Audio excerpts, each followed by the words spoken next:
I'm Art Caplan.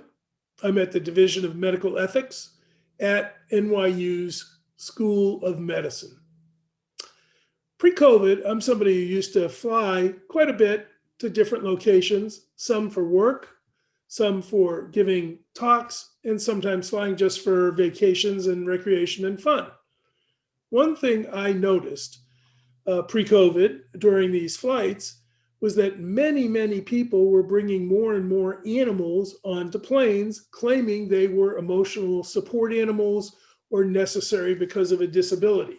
I saw lots of dogs, but I managed in my flying time to also see cats. I saw people lugging on, in one case, a potbelly pig.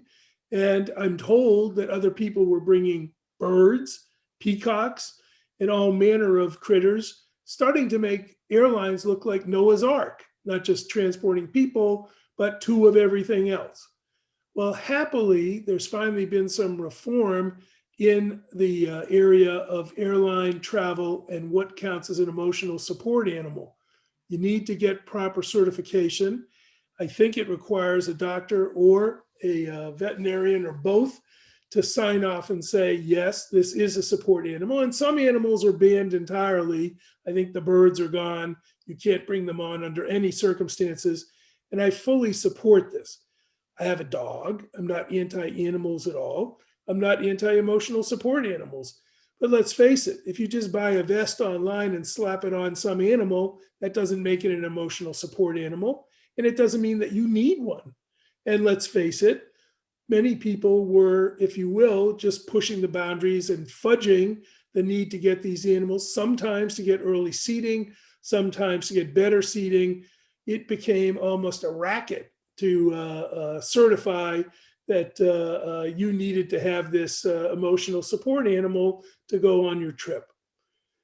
Airlines have been facing other problems. Attendants were being attacked. People were behaving in an absolutely reprehensible manner, ethically, rebelling, if you will, against wearing masks on airplanes during COVID, giving flight attendants more than a hard time, sometimes physically violent. And I'm pleased to say that has started to be taken seriously and getting criminalized so that you can't behave like an utter jerk on a plane. Public transportation, whether it's airlines, trains, or buses, is a privilege. It's not something that everybody has a right to do. It's not something that everybody can claim that they must be allowed to do. You have to behave properly. You have to bring with you your necessary accoutrements, your luggage, and so on, in a way that doesn't burden others. And you certainly don't want to be lugging the entire zoo onto a plane, claiming that somehow it's your right to bring these creatures along. I think we've started finally to make some sense out of public transportation, and I think that may be one of the good things that has come post-COVID. I'm Art Caplan at the Division of Medical Ethics at the NYU Grossman School of Medicine. Thanks for watching.